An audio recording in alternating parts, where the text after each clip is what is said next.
कांग्रेस की सरकार थी, कांग्रेस के नेता मुकुल वासनी ने निषादों का जो मझवार आरक्षण था वो फाइल गायब करा दिए। और बहुजन समाज पार्टी जब सरकार में आई तो हमेशा निषादों पे स्टे लेने का काम करती थी आरक्षण पे, और समाजवादी हमेशा लॉलीपॉप देती थी। हमें आज आरक्षण मिले या आरक्षण खत्म कर दें, हमें तकलीफ नहीं है। अगर आरक्षण खत्म हो गया तो भी हम भाजपा के साथ हैं।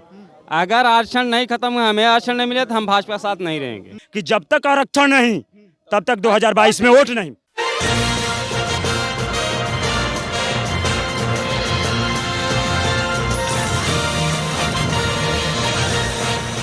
नमस्कार, आदित्य नाम है मेरा और आप डीएनपी इंडिया देख रहे हैं। मैं इस समय मौजूद हूँ लखनऊ के रामाभाई अंबेडकर मैदान में, जहां आप देख सकते हैं ये पीछे भारी भीड़ आई है संजय निषाद को सुनने। अभी यहाँ पे अमित शाह भी आएंगे, अमित शाह रैली को संबोधित करेंगे, संजय निषाद भी अभी रैली को संबोधित करने वाले हैं। तो जो यहाँ पे कार्यकर्ता निषाद पार्टी के मौजूद हैं, हमने सोचा कि क्यों ना उन लोगों से बातचीत किया जाए। तो इन लोगों से हम बातचीत करते हैं और ये जानने समझने की कोशिश करते हैं कि आखिर इस बार के विधानसभा चुनाव उत्तर प्रदेश 2022 में क्या मुद्दे रहने वाले हैं निषाद वोटरों के। जो केवट वोटर हैं इस बार संजय निषाद के साथ इस बार भारतीय जनता पार्टी के साथ जुड़े हुए हैं। इन लोगों का गठबंधन पहले से ही हो चुका है। तो हम इन लोगों से बातचीत करते हैं। क्या नाम है आपका? देवेंद्र निषाद, बलिया से आया हूँ। तो क्या माहौल लग रहा है इस बार निषाद पार्टी भारतीय जनता पार्टी मिलकर सरकार बनाएगी उत्तर प्रदेश में? ये जो भीड़ दिख रहे हैं ये डॉक्टर संजय कुमार निषाद जी की देन है, और ये भीड़ आई है डॉक्टर संजय कुमार निषाद जी को सुनने। और ये रामाबाई अंबेडकर पार्क एक बिरादरी से आज तक किसी पॉलिटिकल पार्टी ने भरने का काम नहीं किया। आप अपना कैमरा उठाकर चाहे ड्रोन कैमरा लगाकर देख लीजिए, कहीं भी खाली नहीं नजर आएगा। इतने जनसंख्या एक बिरादरी के कभी लोग नहीं आए, ये अभी नहीं आए। 5 साल पहले 2016 में जब ये डॉक्टर संजय कुमार निषाद ने एक आह्वान किया था तो कम से कम 5-7 लाख लोग आए थे। इस बार आह्वान के 5 साल बाद तो 25 लाख की जनसंख्या यहाँ आई हुई है पूरे रामाभाई अंबेडकर पार्क में। जितने ग्राउंड में देख रहे हैं, ये जितने ग्राउंड में देख रहे हैं, 400 किलोमीटर दूर से मैं आया हूँ, 416 बलिया, 400 किलोमीटर दूर से आया हूँ। और जो मेरे समर्थक 1500 बसें आई है, वो जो लोग आए हैं वो लोग अपने भोजन पानी के लिए कहीं चाय पानी, कहीं बस के, कहीं भोजन बना रहे हैं। तो जितने लोग ग्राउंड में हैं उतने लोग अभी घूम रहे हैं बाहर। आप पता कर सकते हैं, आपको अनुभव लग जाएगा, किसी भी न्यूज़ चैनल के माध्यम से आप पता कर सकते हैं। ये मुद्दा बताए, मुद्दा क्या रहेगा? तो भारतीय जनता पार्टी से हमारा जो सामाजिक मुद्दे हैं, 75 साल देश आज़ाद हो गया, निषादों का हक हिस्सा नहीं मिला। कांग्रेस की सरकार थी, कांग्रेस के नेता मुकुल वासनी ने निषादों का जो मझवार आरक्षण था वो फाइल गायब करा दिए। और बहुजन समाज पार्टी जब सरकार में आई तो हमेशा निषादों पे स्टे लेने का काम करती थी आरक्षण पे, और समाजवादी हमेशा लॉलीपॉप देती थी। ये भारतीय जनता पार्टी के भारत सरकार के गृह मंत्री आ रहे हैं, आज योगी आदित्यनाथ जी भी आएंगे। आपके चैनल के माध्यम से मैं आपको उन लोगों तक ये संदेश पहुंचाना चाहता हूं कि जितने लोग आए हैं, ये युवा आए हैं, जितने भी ये युवा साथी आए हैं, सब अपने आरक्षण के लिए आए हैं। अगर आज अमित शाह और योगी आदित्यनाथ जी आचार संहिता लागू होने से पहले अगर आरक्षण नहीं दिए तो जो हाल सपा बसपा का हुआ वही हाल 2022 में बीजेपी का होगा। तो क्या ये भारतीय जनता पार्टी के लिए खुली चुनौती है? क्या दम चुनौती मंच से, मैं नहीं, डॉक्टर संजय कुमार निषाद जी मेरे नेता, मेरे गुरु, मेरे भगवान मंच से बोलेंगे कि अगर भारतीय जनता पार्टी, देखिए ये फाइल का काम था, जो मुकुल वासनी बहन जी हमेशा स्टे लेती थी। तो जो हम 2 साल से थे तो ये सचिवालय या विधानसभा, ये तमाम जो कागजी कार्रवाई थी वो कार्रवाई हुआ। और आज मैं गारंटी के साथ कह रहा हूँ, आज अमित शाह जी आएंगे, अपने मुंह से ये घोषणा करेंगे कि निषादों का आरक्षण मिल गया और इस दिन से लागू हो जाएगा, आचार संहिता होने से पहले। एकदम अगर नहीं बोले तो जितने लोग आए हैं, मैं बता दूं आपको, ये सभी के सभी लोग विपरीत में वोट डालेंगे। सभी बीजेपी को हराने के लिए अपने पार्टी को जिताएंगे और पुनः सरकार में जाकर गद्दी पर बैठकर पुनः अपना हक हिस्सा, रोटी कपड़ा मकान रोजगार व्यवस्था लेंगे। मैं आपको चैनल के माध्यम से ये भी बताना चाहता हूं कि आज आरक्षण अगर जारी नहीं हुआ, अगर कुछ आश्वासन तो हम 75 साल से ले रहे हैं, मिल रहा है, मेरे बाबा दादा को मिला, मिलेगा 55 साल कांग्रेस ने राज किया देश पे। कुछ उत्तर प्रदेश में सपा बसपा की सरकार रहती थी, यूपीओ की सरकार केंद्र में रहती थी, वो लोग राज किए और पुनः भारतीय जनता पार्टी ने एहसास कर लिया है। मैं आपको माध्यम से बता दूं, मैं भी एक आईटी में काम करता हूं। सोशल इंजीनियरिंग के माध्यम से बीजेपी ने सोशल इंजीनियरिंग कराया निषादों के बीच में, तो उसने क्या पाया, जो उसके आईटी के लोग हैं बीजेपी के, देखिए पूरी टीम है भी भारतीय जनता पार्टी के, मेरी सहयोगी है, मैं सम्मान करता हूं, वो भारतीय जनता पार्टी के पूरे आईटी के टीम है। तो सोशल इंजीनियरिंग कराकर भारतीय जनता पार्टी ने सोशल इंजीनियरिंग कराने के बाद पाया कि निषादों के समाज के एक महिला, एक बच्चा भी कह रहा है कि जब तक आरक्षण नहीं तब तक 2022 में वोट नहीं। अरे तो 4.5 साल का कार्यकाल रहा, डबल इंजन की सरकार है देश में, उसके बावजूद 4.5 साल में आप लोगों की मांगों को नहीं माना गया। उसके बाद से संजय निषाद जी ये भी कहते हैं कि जब तक जातिगत जनगणना नहीं होगी तब तक बात नहीं सुनी जाएगी। डबल इंजन की सरकार है, आप लोगों का बात नहीं सुनी जा रही है। देखिए 4.5 साल से हम दोस्त नहीं थे, 2019 में हम दोस्त बने। कब दोस्त बने? जब भारतीय जनता पार्टी को लगा कि निषाद पूरे उत्तर प्रदेश में, पूरे देश में निषाद जिधर जाएंगे उसकी सरकार बनेगी। तो अखिलेश जी गलती किए 2018 में, गोरखपुर के सीट हमारे बड़े भाई प्रवीण निषाद ने जीतकर, कभी सपा जीत नहीं पाती थी जी, कभी वह गोरखपुर सपा बसपा सभी लोगों के गठबंधन में जीत नहीं पाती थी, कांग्रेस भी साथ आ जाती थी तभी नहीं जीत पाती थी। निषाद पार्टी गठबंधन में गई और भारतीय समाजवादी को सीट जीत कर दिए, और वही 2019 में बहन जी के, अपने फुआ की बात मानकर निषाद पार्टी का टिकट फाइनल नहीं किए, और उसी के कारण अखिलेश जी का ये हाल हुआ 2019 में। और डॉक्टर संजय कुमार निषाद पार्टी मोदी जी के साथ खड़ी हुई, देख लीजिए पूर्ण बहुमत की सरकार बनी। 2014 में पूर्ण बहुमत की सरकार नहीं बनी थी एनडीए की, लेकिन भारतीय जनता पार्टी को 2019 में निषाद पार्टी के आ जाने से पूर्ण बहुमत की सरकार बनी कि नहीं बनी? बनी। वही 2019 में हम आए हैं, लेकिन कागजी कार्रवाई हो रहा था। मान लीजिए जो मुकुल वासनिक कांग्रेस के नेता थे वो फाइल गायब करा दिए, बहन जी हमेशा स्टे लेने का काम करती थी, तो सब उलझा दिए थे इधर से उधर। भगवान है हमारे लिए डॉक्टर संजय कुमार निषाद, उन्होंने बीजेपी के तमाम शीर्ष नेतृत्व से मिलकर उन्होंने कागजी कार्रवाई पूरा किया, और बहुत जल्द कुछ ही घंटों में आप अपने चैनल के माध्यम से दिखाएंगे कि निषादों का सौगात मिल गया। निषाद पार्टी जिंदाबाद।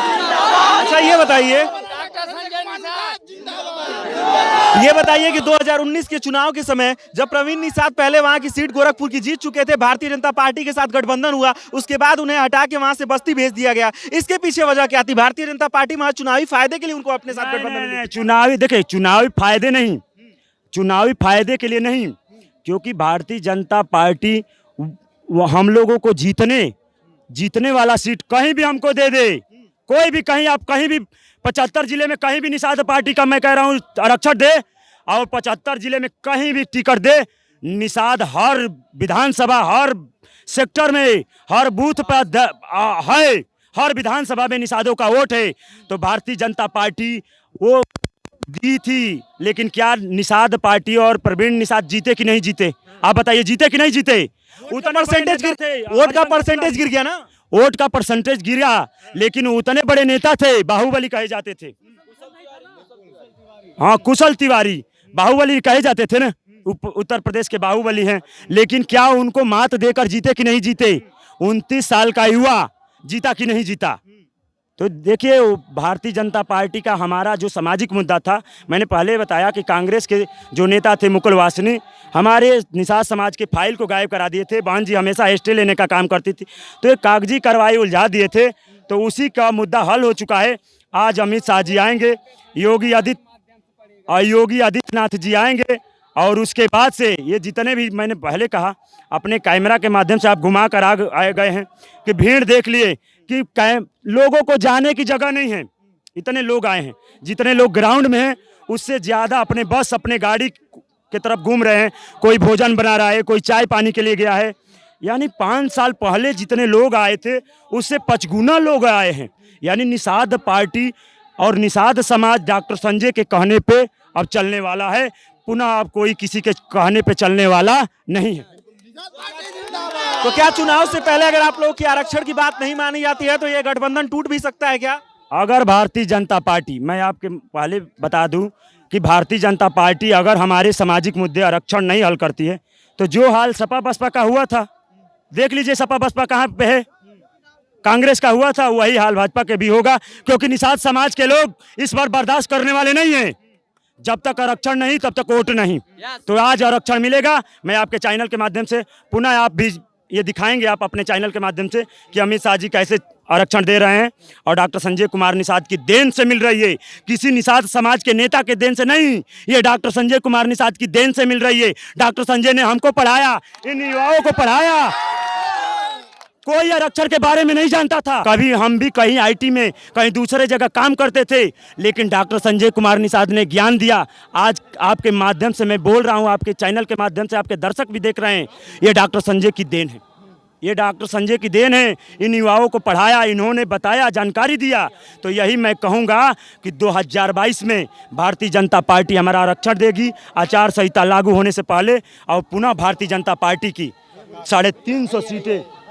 350 सीटें जीतकर पुनः भारतीय जनता पार्टी। अच्छा ये बताइए, अखिलेश यादव कह रहे हैं कि 400 सीटों के साथ उत्तर प्रदेश में सरकार बनाएंगे, अभी शिवपाल यादव के साथ भी गठबंधन की बात हो रही है, तो क्या लगता है अखिलेश यादव का क्या हाल होगा इस बार उत्तर प्रदेश में? देखिए, अखिलेश यादव और समाजवादी पार्टी की 5 बार सरकार रही कि नहीं रही? अगर 5 बार सरकार रही तो आप देख लीजिए, रोजगार में, व्यवस्था में यही शिवपाल यादव थे, कैबिनेट मंत्री थे ना। अगर कैबिनेट मंत्री थे तो शिवपाल यादव जब कैबिनेट मंत्री थे तो अन्य समाज के यादव को छोड़कर अन्य समाज के कोई भी जाता था नौकरी रोजगार व्यवस्था में तो क्या मिल पाता था? परिवारवाद है, समाजवाद नहीं है। सिर्फ समाजवादी पार्टी में परिवारवाद है, दूसरा कुछ नहीं। उनके नेता, मैं बलिया से आया हूं, उनके नेता थे अंबिका चौधरी, इसी लखनऊ में बहुत 400 बीघा जमीन लूट लिए, भ्रष्टाचार में पकड़े गए मंत्री जी। और समाजवादी पार्टी के राष्ट्रीय अध्यक्ष मुख्यमंत्री थे उस समय अखिलेश यादव, मंत्री से बर्खास्त कर दिए, फिर 2 महीना बाद उनको रख लिया गया। अरे वो भ्रष्टाचारी सरकार थी, भ्रष्टाचारी सरकार थी। मैं पहले भी बता रहा हूं कि उनमें युवाओं को रोजगार नहीं मिल पाता था, लड़कियां को सुरक्षा नहीं मिल पाता था, महिलाओं को व्यवस्था नहीं मिल पाती थी। जैसे या इस समय मैं एक बीजेपी के एक काम से बहुत खुश हूँ, जो गरीब समाज को ये राशन मिल रहा है, अभी तेल भी मिलने लगा, नमक भी मिलने लगा, दाल भी मिलने लगा। तो ये मोदी जी के चना या दाल, ये इस कामों से हम लोग खुश हैं, क्योंकि गरीब समाज को पेट के लिए 2 वक्त के लिए भोजन चाहिए, और भोजन व्यवस्था भारतीय जनता पार्टी ये कराई है। इसके लिए भारतीय जनता पार्टी को सारे समाज के लोग, अन्य समाज, सारे समाज के लोग भी देंगे, लेकिन भारतीय जनता पार्टी आज हमारे सामाजिक मुद्दे हल कर रही है, और इन्हीं मुद्दों के साथ हम लोग पुनः 2022 में भारतीय जनता पार्टी की सरकार, निषाद पार्टी की सरकार बनाओ, अधिकार पाओ, ये रैली है इसीलिए, और पुनः भारतीय जनता पार्टी और निषाद पार्टी की सरकार बनेगी बस 2022 में। तो यहाँ पे जहाँ पे निषाद पार्टी के तक झंडे लगे हुए हैं, वहीं पे भारतीय जनता पार्टी के भी झंडे लगे हुए हैं। भारतीय जनता पार्टी के भी कुछ लोग हैं मौजूद यहाँ पे, उनसे भी बातचीत करेंगे। क्या नाम है आपका? दिव्य प्रकाश सिंह। कहाँ से आए हैं? जौनपुर से। जौनपुर से आए हैं। आपकी जो साथी वाली पार्टी है निषाद पार्टी के लोग ये कह रहे हैं कि अगर आज आरक्षण की बात नहीं कही जाती है तो ये गठबंधन टूट भी सकता है। नहीं सर, जैसा कि आरक्षण की बात है तो आरक्षण निश्चित मिलेगा, और पार्टी का पूरा प्रयास भी है कि जो गरीब लोग हैं, जो निम्न तबके के लोग हैं, इनको आरक्षण की व्यवस्था लागू करके समाज में आगे लाया जाए, इनके वर्चस्व को स्थापित किया जाए। तो ये भाजपा का संकल्प है, सबका साथ सबका विकास। तो उसी एजेंडे को मतलब फॉलो करते हुए हम लोग आगे बढ़ रहे हैं। जैसा कि निषाद भाई भी बड़े मात्रा में साथ दे रहे हैं, हम लोग निश्चित इस बार सरकार बनाएंगे 2022 में। जी, 4.5 साल की डबल इंजन की सरकार है अपना देश में, लेकिन उसके बावजूद अभी तक मांगों को सुनी नहीं गई। बस अभी उत्तर प्रदेश में 4 महीने का चुनाव बचा हुआ है, तो ये चुनाव से पहले चुनावी चाल किया जा रहा है क्या? देखिए सर, होता क्या है कि हर कार्य के होने का एक अपना निर्धारित समय है। जैसा कि आप देख रहे होंगे, काफ़ी समय से जो है आपका काशी कॉरिडोर का मामला अटका था, राम मंदिर का मामला अटका था, 370 का मामला अटका था। तो भाजपा पार्टी ऐसी है कि जो अस्थायी तौर पर कार्य करना चाहती है। ऐसा नहीं कि किसी प्रलोभन में आपको हम तत्काल कोई व्यवस्था दे दें। जैसा कि अखिलेश अखिलेश ने शिक्षा मित्रों को छलावा किया, साथ में समायोजन किया, आज अगर निर्धारित तरीके से नहीं किया, आज की सरकार ने देखिए रद्द कर दिया किसी कारणवश। तो भाजपा की जो व्यवस्था है वो ऐसी है कि एक प्लानिंग के तहत सारा कार्य किया जाए, जिससे कि वो चीज़ें आगे के लिए हमेशा बनी रहें। तो कोई जल्दबाजी भाजपा नहीं करना चाहती है। और रही बात ये कि चुनाव को देखकर ये मुद्दे नहीं उठाए जा रहे हैं। भाजपा निरंतर प्रयासरत है कि मतलब ये मुद्दे हमारे सदैव बने रहें, ऐसा नहीं कि इस चुनाव देखकर इस तरीके से का मुद्दा उठाया जा रहा है। जी नहीं तो आप ही के पार्टी के नेता कहते हैं कि चुनाव से पहले जातिगत जनगणना कराना भी मुश्किल है, तो उस बीच में आरक्षण बस चुनाव से कुछ दिन पहले क्यों? अगर बात हो रही है आज आरक्षण दिए जाने की, तो ये चुनाव से मात्र कुछ दिन पहले क्यों? तो सर ये प्रश्न हम अपने पार्टी के निषाद भाई पार्टी से करना चाहेंगे कि जैसे आज ये रैली की जा रही है, तो ऐसा नहीं कि ये प्रयास पहले नहीं किया गया, ये प्रयास जारी है और लगभग सफलता की तरफ हम लोग बढ़ चुके हैं। इस बार जो है जो इस समय अमित शाह जी ने जो नारा दिया है कि सरकार बनाओ आरक्षण पाओ, जैसा कि जो है मतलब सरकार बनेगी भी और आरक्षण भी लागू होगा, ये तय है सर।